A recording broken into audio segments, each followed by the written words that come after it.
காமராஜர் குறித்து திருச்சி சிவா ஏதோ கருணாநிதி முன்னாள் முதல்வர் கருணாநிதி கையை பிடிச்சிக்கிட்டு நீங்க இந்த நாட்டை உங்களை விட்டா நாதி இல்லைங்கிற மாதிரி பேசியிருக்காரு. அது வந்து 100% தப்பு. தப்பை பொய்யாக பேசக்கூடியவர்கள் திமுகவினர் அப்படிங்கிறதுக்கு இதான் உதாரணமா நிறைய தலைவர்கள் ஏற்கனவே பேசியிருக்காங்க. கருணாநிதி வந்து சொன்னாராம், அதை தான் இவர் சொல்றாருன்னு இவர் சொல்றாரு. அதாவது கருணாநிதி ஐயாவும் இப்போது உயிரோடு இல்லை, பெருந்தலைவர் காமராஜர் அவர்களும் இப்போ உயிரோடு கிடையாது. இப்போ உண்மையாலுமே கருணாநிதி இருந்திருந்தால் திருச்சி சிவாவை செருப்பை கலத்தி அடிச்சிருப்பாரு. இவர்களுக்கு தொடர்ந்து காமராஜர் மீதும் காமராஜருடைய சாதனை மீதும் ஒரு வன்மம் இருக்கிறது. பொய்யை உண்மை போல் சொல்வதில் கைதேர்ந்தவர்கள் திமுகவினர். அதாவது முகவரி இல்லாத தலைவர்கள் எல்லாம் காமராஜரை பற்றி பேசி தங்களை வந்து பிரபலமாக்கிறாங்க. அதன் போல நமக்கு ஒரு விளம்பரம் கிடைக்கும், புகழ் வெளிச்சம் கிடைக்கும் அப்படிங்கிற அடிப்படையில் மனநோயாளிகள் போல் இந்த திருச்சி சிவா போன்றவர்கள் செயல்படுறாங்க. பொன்முடி அவர்கள் வந்து இந்த நாமம் போடுறதா பட்டை போடுறதா ஒரு இந்து மதத்தை இழிவு பேசுனதுக்கு ஆளாக கண்டனம் கொடுத்த திரு கனிமொழி அவர்கள் இது குறித்து ஏன் பேசலை?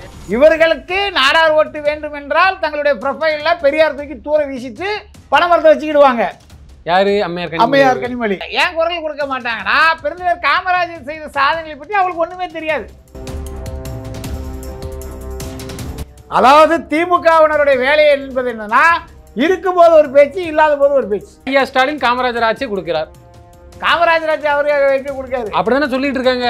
இல்லை, அதாவது சொல்றது யாரு வேணாலும் என்ன வேணாலும் சொல்ல. 200 ரூபா உடன்பிறப்புகள் வந்து ஸ்டாலின் ஆட்சியை வந்து கருணாநிதி ஆட்சின்னு சொல்ல மாட்டாங்க. ஏன்னா கருணாநிதி ஆட்சி அவ்வளோ மோசமான ஆட்சின்னா அவங்களுக்கு தெரியும். ஒரு வாடகை வீட்டில் இருந்ததையே இவ்வளோ பெரிய வீட்டில் இருந்தாருன்னு போஸ்ட் அடித்து ஒட்டி ஓட்டு வாங்கின ஒரு அயோக்கிய அரசியல் பண்ணவங்க தான் திமுகவினர்.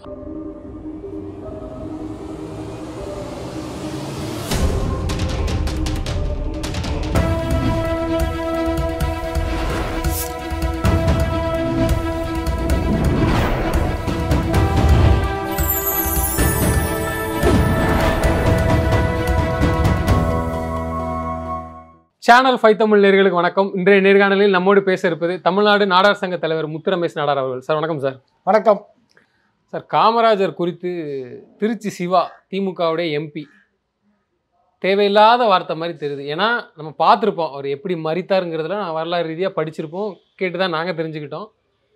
ஏதோ கருணாநிதி முன்னாள் முதல்வர் கருணாநிதி கையை பிடிச்சிக்கிட்டு நீங்கள் இந்த நாட்டை உங்களை விட்டா நாதி இல்லைங்கிற மாதிரி பேசியிருக்காரு. அதை எப்படி பார்க்குறீங்க? அது உண்மைதானா? முதல்ல அது வந்து 100% தப்பு.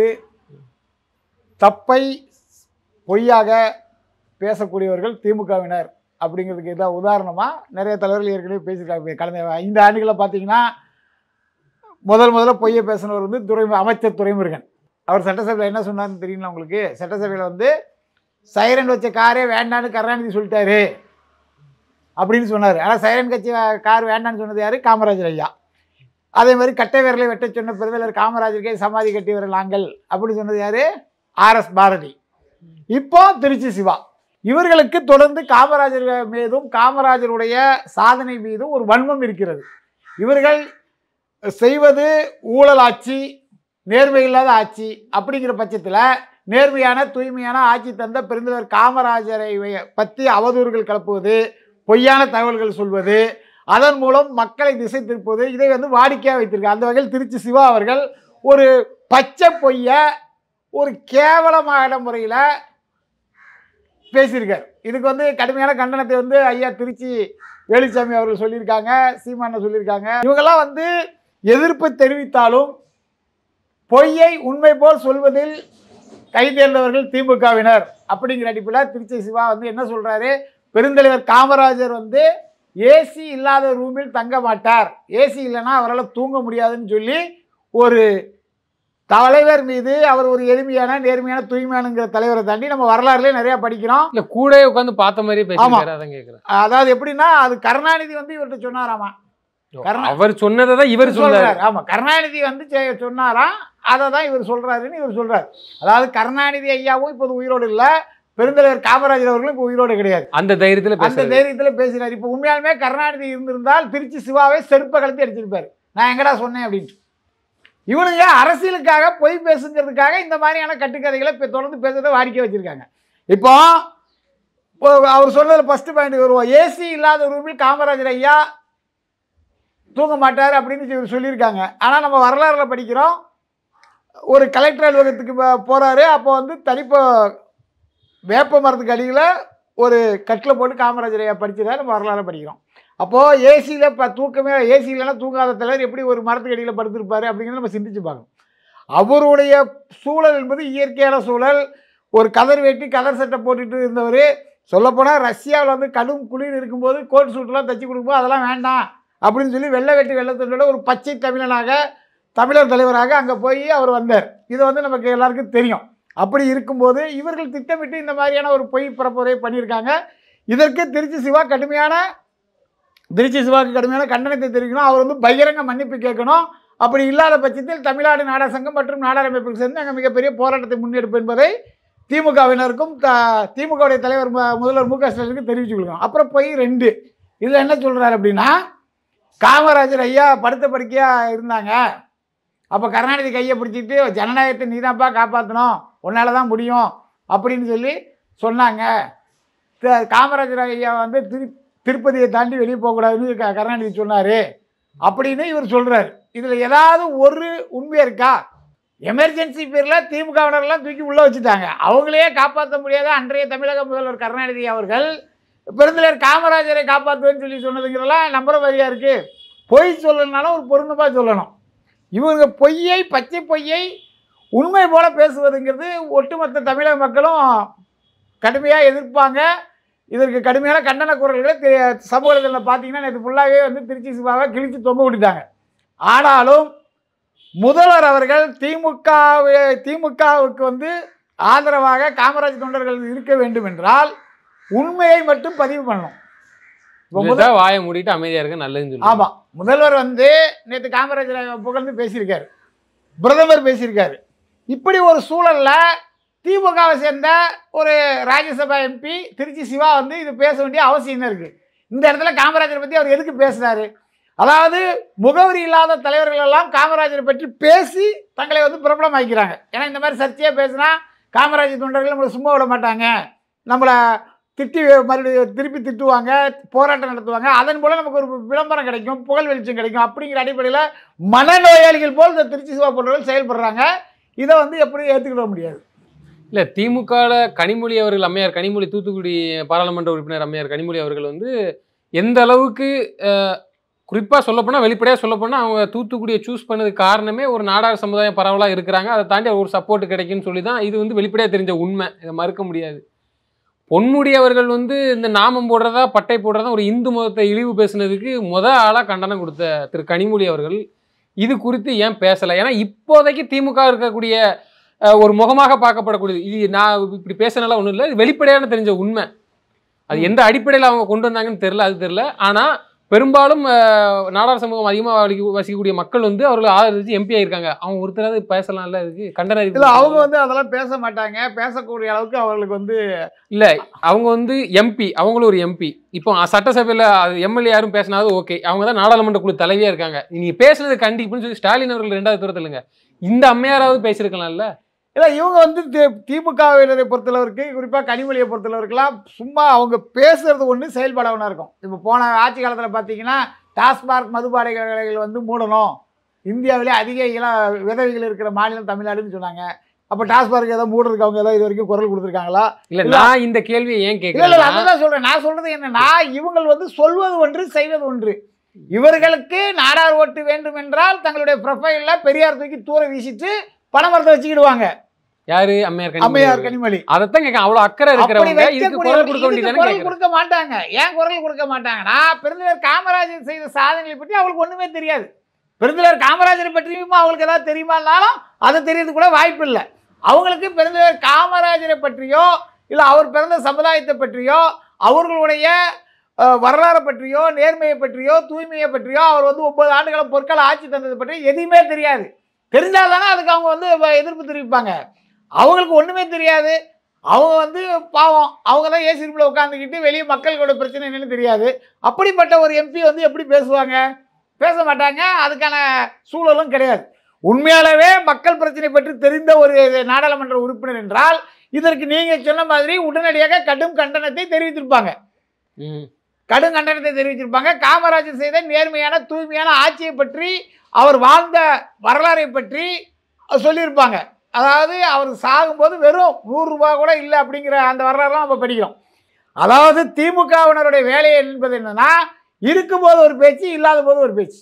அது நம்ம வழக்கமா பார்த்திருப்போம். பெருந்தலைவர் காமராஜரை பற்றி அவர் இருக்கும்போது ஹைதராபாத்ல வந்து ஒரு வங்கியில் எத்தனையோ லட்ச ரூபா போட்டிருக்காரு அப்படின்னு சொல்லி பொய்ய சொல்றது, நினைஞ்ச பணம்பரன்னு சொல்லி நக்கல் அடிச்சது திரு நக்கல் கருணாநிதி அடிக்கிறது, அவர்கள். கருவாட்டிக்காரி மகன் சொல்றது, கருப்பு தோழன். ஆனா ஐயா ஸ்டாலின் காமராஜர் ஆட்சியை கொடுக்கிறார். காமராஜர் ஆட்சி அவரு வைக்க கொடுக்காரு. அப்படிதானே சொல்லிட்டு இருக்காங்க. இல்ல, அதாவது சொல்றது யாரு வேணாலும் என்ன வேணாலும் சொல்லலாம். இல்ல அப்படி சொல்லி உரிமை கொண்டாட ஒரு தலைவரை தூக்கி உரிமை கொண்டாடுறாங்க. கொண்டாடிட்டு போட்ட ஒரு தேசிய தலைவர், ஓகே. ஆனா இந்த விஷயத்துக்கு ஏன் ஒரு டக்குன்னு ஒரு உடன்பிறப்புகள் வந்து ஸ்டாலின் ஆட்சியை வந்து கருணாநிதி ஆட்சின்னு சொல்ல மாட்டாங்க. ஏன்னா கருணாநிதி ஆட்சி அவ்வளவு மோசமான ஆட்சின்னு அவங்களுக்கு தெரியும். ஸ்டாலின் ஆட்சி எம்ஜிஆர் ஆட்சின்னு சொல்ல மாட்டாங்க. ஏன்னா அது ஒரு மோசமான ஆட்சின்னு அவங்களுக்கு தெரியும். நேர்மையான தூய்மையான ஆட்சி கொடுத்த தலைவர் யாரு? தமிழ்நாட்டில் 9 ஆண்டுகள் பொற்கால ஆட்சி கொடுத்தது யாரு? கல்வி புரட்சி பண்ணது யாரு? தொழில் புரட்சி பண்ணது யாரு? விவசாய புரட்சி பண்ணது யாரு? தமிழ்நாடு இன்றைக்கு வந்து இந்த அளவுக்கு இருக்கிறதுக்கு காரணமாக இருந்தவருடைய ஆட்சி என்பது காமராஜர் ஆட்சி என்பது எல்லாத்துக்கும் தெரியும். அதனால நம்ம வந்து திமுக வந்தாலும் நாங்கள் காமராஜர் ஆட்சி அமைப்புன்னு தான் சொல்லுவாங்க. வேற நாளைக்கு யார் வந்தாலும் காமராஜர் ஆட்சி அமைக்குன்னு சொல்லக்கூடிய ஒரு சூழல் தான் இருக்குது. இவர்கள் உண்மையாலுமே இவங்க கட்சி தலைவர் கருணாநிதி மீது அவர்களுக்கு மதிப்பும் மரியாதையும் இருந்திருந்தால், அவர் ஆட்சியில் ஏதாவது ஒரு சாதனை செய்திருந்தால் ஸ்டாலின் ஆட்சி கருணாநிதி ஆட்சி அப்படின்னு தானே சொல்லுவாங்க. அந்த மாதிரி அவங்க சொல்கிற அளவுக்கு அவர் 5 தடவை முதலமைச்சர் இருந்தாலும் ஒரு தடவை கூட அவருக்கு அந்த மாதிரியான ஒரு திட்டம் கூட அவர் வகிக்கல. போயிட்டாங்க திராவிட மாடல் திட்டங்கள் வகிக்கிறதுனால அவர்கள் வந்து கருணாநிதி ஆட்சி சொல்லாம காமராஜர்னு சொல்லுவாங்க. அதாவது எம்ஜிஆர் இருக்கும்போது எம்ஜிஆர் எதிர்த்து அரசியல் பண்ணுவாங்க, எம்ஜிஆரை பற்றி தவறாக பேசுவாங்க. அதே மாதிரி முன்னாள் முதல்வர் ஜெயலலிதா அம்மா அவர்கள் இருக்கும்போது அவங்கள பற்றி தவறுதலாக பேசுவாங்க. ஆனால் இல்லாத போது இப்போ பார்த்தீங்கன்னா முன்னாள் முதல்வர் அம்மையார் ஜெயலலிதா அவர்கள் ஐயா ஸ்டாலின் பேசுவார். எம்ஜிஆர் வந்து எனக்கு வந்து பெரியப்பா அப்படின்னு சொல்லி ஸ்டாலின் ஐயா பேசுவார். காமராஜர் ஐயா வந்து எங்களுக்கு தெய்வம், என்னுடைய கல்யாணத்துக்கு வந்தார், என்னை வந்து வாழ்த்தினார், அந்த புண்ணியத்தில் தான் நான் அன்றைக்கி முதலமைச்சராக இருக்கேன்னு கூட சொல்லுவார். இதெல்லாம் சொல்லுவாங்க. ஆனால் இருக்கும்போது இவர்களுடைய நிலைப்பாடு என்பது முழுக்க எதிரான நிலைப்பாடு.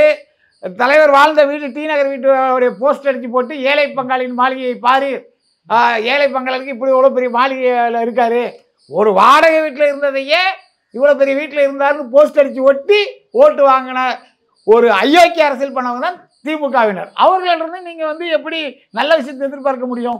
ஆனால் ஓட்டு மட்டும் போட்டுடணும். வாக்கு வங்கி அரசியல் தான். கனிமொழி அவர்களுக்கு சொல்றேன், வாக்குக்காக அவர்கள் என்ன வேணாலும் செய்வார்கள். சரி, ஓகே.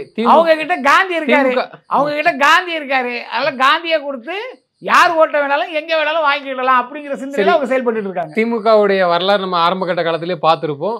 காமராஜர் ஐயா இருக்கும்போது எந்த அளவுக்கு நக்கல் செய்தாங்கன்னு எல்லாத்துக்கும் தெரியும். காங்கிரஸ் கட்சி, தமிழ்நாடு காங்கிரஸ் கமிட்டி, செல்வ பிறந்தை அவர்கிட்ட பத்திரிகையாளர் கேட்கும்போது யாரும் காமராஜர் அவர்களை வந்து இது பண்ணிட முடியாது அப்படின்னு சொல்லிட்டு அவர் ஏதோ தவறுதலா பேசுறாரு. ஈஸியா கடந்து போறாங்கல்ல, அந்த நிலையாவது எப்படி? அதுக்கு காரணம் வந்து அவங்க வந்து காங்கிரஸ், இப்ப இருக்கிற காங்கிரஸ் வந்து இந்திரா காங்கிரஸ் திமுக காங்கிரஸ், இந்திரா காங்கிரஸ் திமுகவுடைய ஒரு அணிதான் காங்கிரஸ். இவர்கள் வந்து காமராஜருக்கு எந்த பிரச்சனைனாலோ, இல்லை காமராஜரை பற்றி திமுகவினர் தவறாக பேசும்போதோ, இல்லை காமராஜருக்கு ஒரு இப்போ உதாரணத்துக்கு சென்னை விமான நிலையத்தில் பிறந்த காமராஜர் பெயர் பழக வைக்கணும் அப்படிங்கிற அந்த போராட்டமாக இருந்தாலும் சரி, இல்லை காமராஜருடைய திருச்சியில் வந்து காமராஜரையா ஒரு நூலகத்தை இடித்து கட்டிட்டு அதுக்கு வந்து கருணாநிதி நூலகம்னு பேர் வைக்கும்போதாக இருக்கட்டும் சரி, திருத்தணியில் காமராஜர் ஐயாவுடைய பேரில் இருந்த காய்கறி அங்காடியை இடிச்சிட்டு புதுசாக கட்டும்போது கருணாநிதி பேர் வைக்கணும் சொல்லும்போது சரி, மன்னார்குடியில் பேர் நிலத்தை இடிச்சிட்டு காமராஜர் ஐயா பேர் அந்த பேர் நிலத்தை இடிச்சிட்டு கருணாநிதி பேர் வைக்கணும்னு சொல்லி ஒரு இடத்துல கூட காங்கிரஸ் எதிர்ப்பை தெரிவிக்கலை. ஏன்னா இவர்களுக்கு வந்து தலைவர் வந்து கருணாநிதி தான், காமராஜர் கிடையாது. அப்படி இருக்கும்போது இதை வந்து இவங்க கடந்து போகிறதுங்கிறது வந்து இயல்பான ஒன்று. உண்மையாலுமே இவர்கள் வந்து காமராஜருடைய அந்த காங்கிரஸ் கட்சி அப்படிங்கிற அந்த சிந்தனையில் இருந்தார், காமராஜரால் உருவாக்கப்பட்ட சத்தியமூர்த்தி போன்றதை இவங்க இருந்துக்கிட்டு காமராஜரால் உருவாக்கப்பட்ட தேனாம்பேட்டை காமராஜர் அரங்கு இருக்கு இல்லையா, அதில் இருந்து வர்ற வருமானத்தை வச்சு வாழ்ந்துட்டு இருக்கு இவர்கள். காமராஜரை பற்றி யாரோ ஒருவர் தவறாக பேசினால் அவர் யாராக இருந்தாலும் கடுமையான கண்டனத்தை தெரிவிக்கணும்ல, அதை தெரிவிக்கிறது கூட இவர்களுக்கு வந்து என்ன இல்லை, தைரியம் இல்லை. இவர்கள் முழுக்க திமுகவோட அடிவரடியாக திமுக என்ன சொன்னாலும் அதை வந்து செய்யக்கூடிய நபர்களாக செயல்பட்டு இருக்காங்க. இதுதான் இவர்களுடைய நிலைமை. இப்போ இருக்கிற கட்சிக்கும் காமராஜர் இந்த ஸ்தாபன கட்சிக்கும் எந்தவித தொடர்பும் கிடையாதுங்கிறத நம்ம ஆணித்தரமாக பார்த்துட்டு இருக்கோம். அதாவது காமராஜர் ஐயாவை ஒப்பிடுவதற்கு தமிழகத்தில் இந்தியாவில் எந்த தலைவரும் இல்லை என்பது எல்லாருக்கும் தெரியும். ஆனால் இவர்கள் திட்டமிட்டு காமராஜருடைய புகழுக்கு கலங்கு விளக்குற மாதிரி இந்த மாதிரி வருஷத்துக்கு ஒரு தடவையோ 2 தடவையோ ஒரு சர்ச்சைகளை ஏற்படுத்துறது திமுகவினருக்கு வழக்கமாக இருக்குது. இதை எதிர்க்கிறதுக்கு இப்போ இருக்கிற காங்கிரஸ் கட்சிக்கு திராணி கிடையாது. அது சொல்லப்போனால் மிக கேவலமான முறையிலே காங்கிரஸ் கட்சி தலைவராக இருக்கட்டும் மற்றவங்களாம் செயல்பட்டு இருக்காங்க. இவனுங்க வந்து இவனுங்களே வாழும் காமராஜர்னு போட்டுக்கிறாங்க. இப்போ ஒரு அழைப்பில் பார்க்குறோம், அதில் வந்து வாழும் காமராஜர் செல்வ பெருந்தகை அப்படின்னு அவனுங்களே நோட்டீஸ் அடிச்சுக்கிறாங்க. அப்போது இவனுங்களுடைய மனநிலையே சரியில்லாமல் இருக்குது. இவர்களெல்லாம் ஒரு மனநோயாளிகள் போல பெருந்தலைவர் காமராஜருடைய புகழை கலங்கடிக்க வேண்டும் என்பது போல இவர்கள் செயல்பட்டு இருக்காங்க. அதனால தான் ஸ்டாலின் ஆட்சி காமராஜர் ஆட்சின்னு சொல்கிறதும் இந்த மாதிரியான தவறான தகவல்களை பேசுகிறதும் காமராஜர் ஆட்சியை பற்றி என்னன்னே அவளுக்கு தெரியல. அதாவது 7% இருந்த கல்வி அறிவை 35% உயர்த்துவதற்கு அவர் எந்த அளவுக்கு பாடுபட்டாருங்கிறதே இவங்களுக்கு தெரியல. இவங்க உண்மையாலும் காமராஜர் வரலாறே படிக்கிறது இல்லை. காமராஜர் படத்தை பார்த்துட்டு காமராஜர் பிறந்தநாள்லாம் அவர் ஃபோட்டோ வச்சு கும்பிட்டுட்டு வர்றது மட்டும்தான் இவங்களுக்கு தெரியுதே தவிர உண்மையான காமராஜருடைய சாதனைகள் தெரிந்தால் இவர்கள் இந்த மாதிரி பேச மாட்டார்கள். அவர்களே வந்து தங்களை வந்து வாழும் காமராஜர்லாம் நோட்டீஸ் அடிச்சுக்க மாட்டாங்க. நம்ம இந்த விஷயத்தை வந்து மெயினாக எடுத்த காரணம் என்னென்னா, ஒரு இல்லாத ஒரு விஷயத்த உண்டுன்னு சொல்லி இந்த திருத்துற வேலை, இந்த திணிக்கிற வேலை அவ்வப்போது சைட்லேருந்து திமுக தலைவர் பேசுகிறாங்களோ இல்லையோ இந்த மாதிரி எம்பி எம்எல்ஏ இவங்களை விட்டு பேசுறதுக்கான காரணம் என்னங்கிறது தான் நம்ம கொஞ்சம் ரொம்ப வருத்தமாக இருக்குது. அதை தாண்டி காங்கிரஸும் வந்து இப்படி வந்து முட்டு கொடுத்து அதுக்கு காரணம் என்னன்னு பார்த்துட்டிங்கன்னா, இன்னைக்கு வந்து ஒரு கருத்து கணிப்பு எடுக்கிறாங்க. தமிழ்நாட்டின் சிறந்த முதல்வர் யார் அப்படின்னு எடுத்தால் 51% காமராஜர் ஐயாவுக்கு தான் ஆதரவு இருக்குது. 30%க்கு மேலே முன்னாள் முதல்வர் எம்ஜிஆர் ஐயாவுக்கு இருக்குது. கருணாநிதி அவர்களுக்கு அந்த மாதிரி எந்த ஒரு ஆதரவு இல்லை, 3%, 4% இருக்குது. அப்படி இருக்கும்போது இவர்கள் காமராஜரை பற்றி கொஞ்சம் கொஞ்சமாக அவதூறுகளை கிளப்பி அந்த 51%, 50% ஆக்கலாமா, 40% ஆகலாம், 35%. யார் எப்போ சொன்னாலும் காமராஜர் பேர் தானே சொல்கிறாங்க. நம்ம அப்பா 5 தடவை முதலமைச்சர்னால அவர் பேரே சொல்லலை, சொல்ல மாட்டேங்காங்க. காமராஜர் வந்து இருந்ததே வந்து கரெக்டாக சொல்லலைன்னா 4 வருஷம் 13/4/1954 இருந்து 2/10/1963 வரைக்கும் தலைவர் வந்து முதல்வராக இருந்தாங்க. முதல்வர் பதவியை வேண்டான்னு தூக்கி போட்டுட்டு போன ஒரு தலைவர். இவங்கள மாதிரி நாற்காலியே கட்டி பிடிச்சி தொங்கிக்கிட்டு இருந்து மக்களால் புறக்கணிக்கப்பட்டு மக்களால் தோற்கடிக்கப்பட்டு பதவியில் இல்லாத தலைவர் கிடையாது. அவரே நான் இருந்த வரைக்கும் போதும், நான் மக்களுக்கு தேவையானதை செஞ்சுட்டேன், கட்சி பணி ஆற்ற போகிறேன்னு சொல்லி அவர் வேற ஒருவரோட முதலமைச்சர் பதவி விட்டுட்டு முதலமைச்சர் பதவியை துச்சமிடம் மதிச்சுட்டு அந்த வேற ஒருவர் கருணாநிதி அவர்களா? இல்ல அவர் பக்தர் சொல்லும். அவர் கருணாநிதிக்கு அவர் இதுதானே சொல்லுவாரு, கருணாநிதி கையை பிடிச்சிக்கிட்டு உங்களை விட்டா நாதி கிடையாது, நீங்க பாத்துக்கங்கன்னு சொல்லி சொல்றதெல்லாம் இவங்க எல்லாம் கற்பனையா ஒரு கதை தெரியல. ஒரு கற்பனைக்கு ஒரு நியாயம் வேண்டாமா? இந்த அளவுக்கு வந்து மக்கள் வந்து அவ்வளவு ஏமாந்துக்கிற பேர்ல திருச்சி சிவா அவர்கள் பேசுறதுக்கு முழுக்க முழுக்க பொய்களை உண்மை போல கட்டமைப்பதில் வல்லவர்கள் இவர்கள். வந்து பெரியார் இருக்கார் இல்லையா, பெரியார் வந்து முழுக்க முழுக்க திமுகவுக்கு எதிரானவர். ஆனா பாத்தீங்கன்னா இவங்க வந்து கொள்கை தலைவரை பெரியார் வச்சிருப்பாங்க. திமுக இல்ல அதனால ஆமா பெரியார் இருந்திருந்தானா அயோக்கிய பயிர்களா ஏன்டா என் படத்தை போடுறீங்கன்னு கேட்டிருப்பாரு. பெரியாரை திராவிடர் கழகத்தை எதிர்த்து ஆரம்பிக்கப்பட்டதுதான் திராவிட முன்னேற்ற கழகம். ஆனா இவங்க என்ன பண்ணிடுவாங்க, அவருக்கே ஒரு போட்டோ வச்சு மாலை போட்டுட்டு இவர் எங்க கொள்கை தலைவர் வழிகாட்டி தலைவர்னு சொல்லுவாங்க. ஆனா உண்மையாவே பெரியார் இருந்தா என்ன சொல்லியிருப்பாரு, இவனுங்கெல்லாம் திருட்டு பயிலுக. யாருக்குமே சொன்னவர் தான். 100% திமுகவுக்கு எதிரான முதன்மையான தலைவர் வந்து பெரியார் தான். பெரியார் ஈவே ராமசாமி அவர்கள் தான். ஆனால் இவர்கள் என்ன பண்ணிட்டாங்க, கட்டமைச்சு இப்போ கடைசியில் பெரியாரை திமுகவில் ஒரு முக்கியமான தலைவர் போல கட்டமைச்சிட்டாங்க. அதே போன்று இப்போ காமராஜர் ஐயா பற்றி அவதூறு சொல்லி கருணாநிதியே காமராஜர் ஐயா தான் இப்போ முதலமைச்சர் ஆக்கின மாதிரியும் முதலமைச்சர் பதவிக்கு காமராஜர் ஐயா ஆதரவு கொடுத்த மாதிரியும் நாளைக்கு கருணாநிதி முதல்வர் ஆனதற்கே காமராஜர் தான் காரணம், அவருடைய வழிகாட்டில் பிடிதான் கருணாநிதி முதலமைச்சர் ஆனார், இப்படியெல்லாம் கூட இவங்க சொல்லுவாங்க. அந்த அளவிற்கு பொய்யை பச்சை பொய்யை கண்ணை மூடிக்கொண்டு உண்மை போல பேசுவோம். திருச்சி சிவா போன்ற அயோக்கிய அரசியல்வாதிகள் திருந்த வேண்டும். அப்படி திருந்தாத பட்சத்தில் தமிழக மக்கள் அவர்களுக்கு வந்து திருத்துவதற்கான வேலையை நிச்சயம் செய்வார்கள். பொய்யை திரும்ப திரும்ப சொல்லி ஹிட்லருடைய அமைச்சர் கோயபல்ஸ் போல கோயபல்ஸ் பொய்களை தொடர்ந்து சொல்லிக்கிட்டு ஊரை ஏமாத்துறதுங்கிறது நடக்காத ஒன்று. அதற்கு ஒரு முடிவை நிச்சயம் தமிழக மக்கள் தெரிவிப்பார். இந்த நேரத்தில் தமிழக முதல்வர் வந்து என்ன செய்யணும், நம்ம கட்சியை சேர்ந்த ஒருவர் பொய்யை பேசுகிறார், அது ஒரு பச்சை பொய்யை பகிரங்கமாக பேசியிருக்காரு. அப்போ அவர் ஒரு எம்பியாக இருக்கார். முதல்ல அவருடைய எம்பி பதவியை நேரம் எடுத்திருக்கணும். ஒன்று இப்போ அமைச்சர் அப்போ இல்லைன்னா கோர்ட்டுக்கு போய் தான் நம்ம எடுக்கணும். ஏற்கனவே பொன்முடிக்கு என்னாச்சு, கட்சி பதவி விட்டு எடுத்தாங்க. அந்த பொன்முடி பதவியை தான் அவதூறு பேஸ்டா தூக்கி எம்பி இவருக்கு தூக்கி கொடுத்தாரு. அதையாவது பிடிங்கிட்டு விடலாம். இப்போ வந்து கட்சி பதவியாச்சும் இவங்க நீக்கணும். பொன்முடிக்கு உடனே கட்சி பதவி தூக்கின மாதிரி திருச்சி சிவாவுடைய கட்சி பதவி எடுக்க வேண்டும். துணை பொதுச் செயலாளர். ஆமாம். அதுக்கப்புறம் நம்மளாம் கோர்ட்டுக்கு போய் ஒரு வழக்கெல்லாம் போட்டு அதுக்கப்புறம் கோர்ட்டு தான் சொல்லும் இவரை வந்து எம்பியா இருக்கிறது தகுதி இல்லாத நபர், மன்னிப்பு கேளுங்கன்னு சொல்லி கோர்ட்டு தான் வந்து இவங்களுக்கு திரும்ப. இப்போ இது ஆட்சி வந்து தமிழ்நாடு நடக்குது, ஸ்டாலின் ஆட்சி கிடையாது. முழுக்க முழுக்க உயர்நீதிமன்றத்துடைய ஆட்சி தான். உயர்நீதிமன்றம் தான் அஜித்குமார் என்ற ஒரு இளைஞனை அடித்து படுகொலை செஞ்சாலும் அவன் மேலே சிபிஐ விசாரணை போடுங்க, அவன் மேலே வந்து நியாயம் கிடைக்கணுங்கிறதுக்காக கோர்ட்டு தான் சொல்லுது. அரசு, முதல்வர், அமைச்சர்கள், நாடாளுமன்ற உறுப்பினர்கள், சட்டமன்ற உறுப்பினர்கள் இவர்கள் யாருமே ஒரு மக்களுடைய கருத்தை பிரதிபலிக்கும் வகையில் செயல்படலைங்கிறது தான் நம்ம பார்த்துக்கிட்டு இருக்கோம். இதுதான் தொடர்ந்து நடைமுறையில் இருக்கு.